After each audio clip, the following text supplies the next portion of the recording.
नमस्कार, मैं लक्ष्मणदास अग्रवाल अपनी पुस्तक अपने संध्या काल को स्वर्णिम काल बनाए के डिजिटल दर्शकों का हार्दिक अभिनंदन करता हूं। अब सुनिए इस श्रृंखला की 13वीं कड़ी, पंडित प्रियधर जी शास्त्री।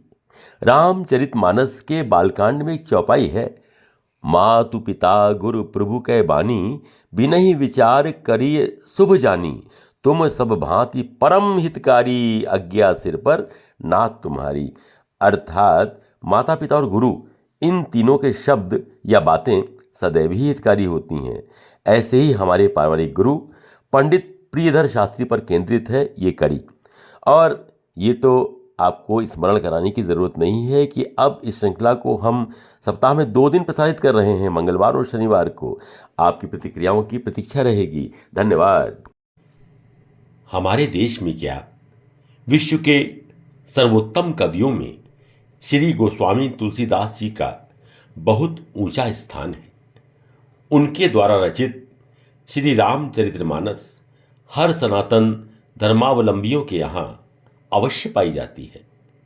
श्री रामचरितमानस के बालकांड में एक चौपाई है, मातु पिता गुरु प्रभु कै बानी, बिनहि विचार करिय शुभ जानी, तुम सब भांति परम हितकारी, आज्ञा सिर पर नाथ तुम्हारी।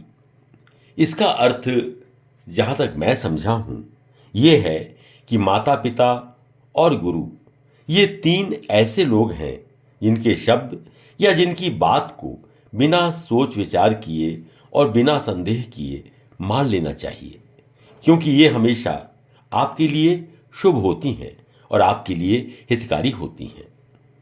पंडित प्रियधर जी भी हमारे परिवार में अत्यंत श्रद्धा के साथ गुरु के रूप में माने जाते थे।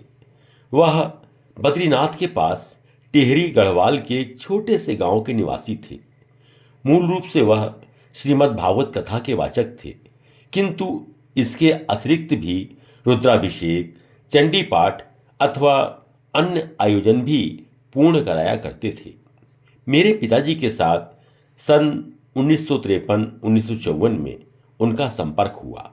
पिताजी उनके स्वभाव एवं ज्ञान से बहुत प्रभावित हुए और उनसे गुरु दीक्षा लेना चाहते थे, क्योंकि ऐसे सद्गुणी, निर्लोभी और स्वच्छ विचारों वाले ज्ञान के सागर आचार्य मुश्किल से ही मिलते हैं। सच कहा जाए तो यह पूर्व जन्म के संस्कार ही हैं जो ऐसे लोगों से भेंट हो पाती है।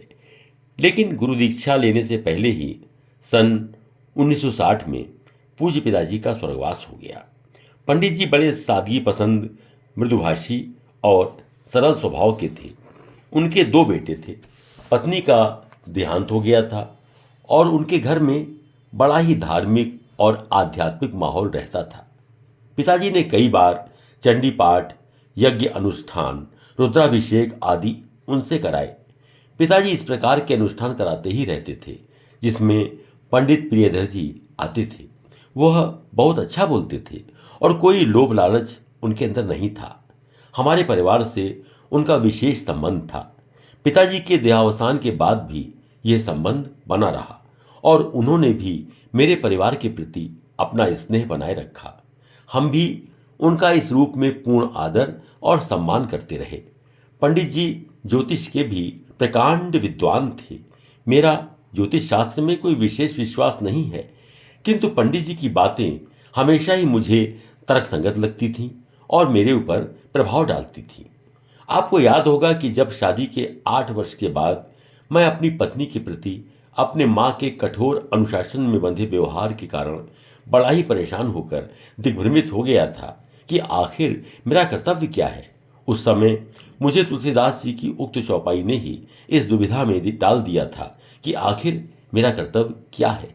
अगर तुलसीदास जी कह रहे हैं कि माता पिता के वचन को सदैव बिना संदेह के मानना चाहिए, तो फिर वह स्त्री जो आपके घर अपना सारा परिवार छोड़कर, अपने सारे संबंधों को तोड़कर आपके परिवार का हिस्सा बनी है और आपने उसे पत्नी के रूप में स्वीकार किया है, उसके प्रति आपका क्या कर्तव्य है।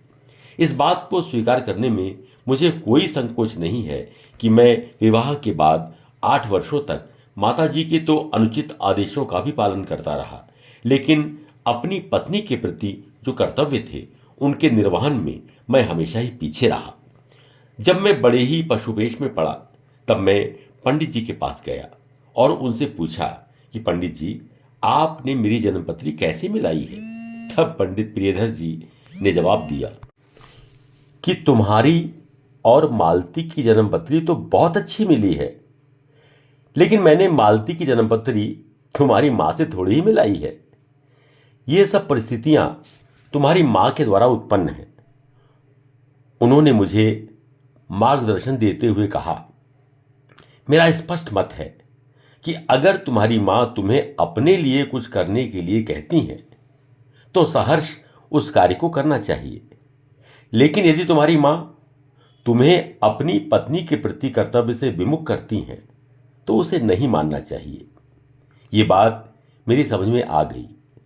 इसके बाद भी जब भी कभी कोई भ्रम की स्थिति आती थी तो मैं पंडित जी से सलाह लेता था, और शायद ये उनके मार्गदर्शन का ही प्रभाव था कि घर छोड़ने के बाद भी मैंने माँ के प्रति अपने व्यवहार में कोई परिवर्तन नहीं आने दिया। उनके प्रति सम्मान, आदर, निष्ठा और समर्पण पहले जैसा ही रहा, और इसी सोच के चलते मैं उन्हें 2 बार तीर्थ यात्रा कराने को ले गया। द्वारिका, बद्रीनाथ, केदारनाथ आदि जितने भी महत्वपूर्ण तीर्थ थे उन सबकी यात्रा मैंने माँ को कराई, और यात्रा के मध्य उनकी सेवा और शुश्रूषा में मैंने कोई कमी नहीं आने दी। आज पंडित जी हमारे मध्य नहीं हैं, लेकिन जब भी कोई भ्रम की स्थिति आती है तो मैं हमेशा यही विचार करता हूँ कि अगर पंडित जी होते तो ऐसे में मुझे क्या सलाह देते, और कुछ देर विचार मंथन के बाद मुझे रास्ता मिल ही जाता है। इस तरह के संत प्रवृत्ति के लोग अगर आपके जीवन में हैं तो इसे अपना सौभाग्य ही मानना चाहिए। पंडित प्रियधर जी एक बार वर्ष 2002 में मेरी हीराबाग कॉलोनी दयालबाग पर पधारे थे। मैं और मेरे दोनों बेटे आदित्य और आलोक भी मेरे साथ बैठे हुए थे। उस समय मेरे बच्चों की आयु लगभग 32 वर्ष की थी। तभी एकाएक पंडित प्रियधर जी ने मुझसे कहा कि तुम दोनों पुत्रों को अलग कर दो, क्योंकि ये अंदर तक भर चुके हैं और उन्हें अलग करने में ही तुम्हारा और उनका कल्याण है। यह सभी के लिए कल्याणकारी होगा। मैं आज इस बात को गंभीरता से सोचता हूँ तो उनकी दूरदर्शिता की बहुत भूरी भूरी प्रशंसा करता हूँ, क्योंकि वास्तव में इतनी उम्र तक पुत्र अपने पिता के अनुसार चलता रहे तो उसका धैर्य समाप्त होने लगता है। व्यवहारिक रूप से हमको निर्णय ले लेना चाहिए कि हम अपने प्रिय पुत्रों को अलग से व्यापार करने का मार्ग प्रशस्त करें और वो अपने निर्णय खुद करने में स्वतंत्र हों। पंडित प्रियधर जी का ये विचार बहुत आगे की सोच रखता है और हम सबके लिए और पाठकों के लिए भी एक सही दिशा दिखाता है। लिए एक स्पेशल ऑफर। इस किताब की मार्केट प्राइस 500 रुपये है, जिस पे आपको मिल रहा है 40% डिस्काउंट, यानी कि मात्र 300 रुपये में with free delivery at your door step.